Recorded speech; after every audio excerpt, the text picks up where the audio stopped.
नमस्कार, मी ऋषिकारत मित्रांनो, मुख्यमंत्री माझी लाडकी बहीण योजनेचे लाभार्थी यादी आलेली कोणत्या जिल्ह्याच्या या लाभार्थी याद्या आलेल्या आहे ती कशाप्रकारे डाउनलोड करायची याची ए टू झेड माहिती आपण या व्हिडिओच्या माध्यमातून बघणार आहे। त्यामुळे मित्रांनो व्हिडिओ नक्की तुम्ही शेवटपर्यंत बघा। आपल्या चॅनलवर जर तुम्ही पहिल्यांदाच आला असाल तर चॅनलला सबस्क्राईब करा। असेच नवनवीन व्हिडिओ आम्ही तुमच्यासाठी घेऊन येतो।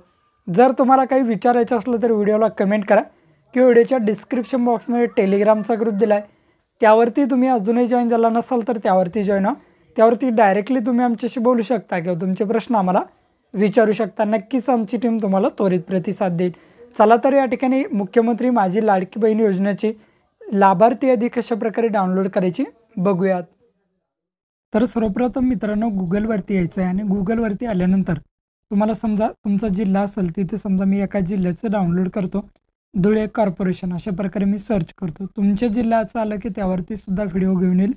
धुळे कॉर्पोरेशन समजा मी सर्च केलं आहे। सर्च केल्यानंतर थोडा वेळ या ठिकाणी वेट करायचा आणि खाली बघू शकता मुख्यमंत्री माझी लाडकी बहीण लाभार्थी यादी म्हणून एक स्पेशल तुम्हाला या ठिकाणी ऑप्शन आलेलं आहे, त्यावरती तुम्हाला क्लिक करायचं। क्लिक केल्यानंतर थोडा वेळ वेट करायचं आहे। आता या ठिकाणी ही वेबसाईट हँग होती, स्लो चालते, त्यामुळे या ठिकाणी तुम्हाला थोडा वेळ वेट करायचा आहे। ॲटोमॅटिकली तुमची वेबसाईट या ठिकाणी ओपन होईल। या ठिकाणी थोडा वेळ असं आल्यानंतर या ठिकाणी तुम्हाला रिफ्रेश करायचं आहे पेजला। This site can not be reached अशा प्रकारे येईल, तर रिफ्रेश करायचं आहे। 2-3 वेळेस या ठिकाणी तुम्ही रिफ्रेश केलं की तुमच्या वेबसाईटचा समोरचा पेज या ठिकाणी ओपन होईल। आता सर्वच जण या ठिकाणी ही वेबसाईट ओपन करतायत त्यामुळे थोडा प्रॉब्लेम येतोय। मुख्यमंत्री माझी लाडकी बहीण लाभार्थी यादी अशा प्रकारे तुम्हाला ऑप्शन येईल आणि खाली वार्ड नंबरनुसार याद्या आलेल्या आहेत। तुमच्या जिल्ह्याच्या सुद्धा याद्या येतील, ते आपण टेलिग्राम ग्रुपला टाकू, त्याची लिंक व्हिडिओच्या डिस्क्रिप्शन बॉक्समध्ये दिली। डाउनलोडवरती क्लिक करा। डाउनलोडवरती जसं तुम्ही क्लिक करसाल तर थोडा वेळ वेट करा आणि नंतर ऑटोमॅटिकली अशा प्रकारे यादी डाउनलोड होईल। बघू शकता अशा पद्धतीने ही यादी डाउनलोड झालेली आहे।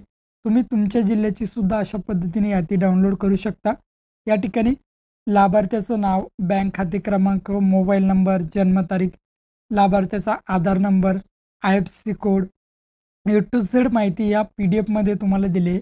जवळजवळ सर्व जिल्ह्याच्या लाभार्थी यादी या ठिकाणी येत जातील। आता ही सुरुवात झालेली आहे। तुमच्या जिल्ह्याची सुद्धा लाभार्थी यादी आणि ज्यांचा अजूनही अर्ज करायचा राहिला त्यांच्या ज्या नंतरच्या याद्या आहेत त्या याद्यामध्ये त्या लाभार्थ्यांचे सुद्धा नाव येईल, त्यामुळे कोणीही काळजी करायची गरज नाही, सर्वांचे नाव यामध्ये येणार आहे। भेटूया अशाच नवीन व्हिडिओ। जय हिंद।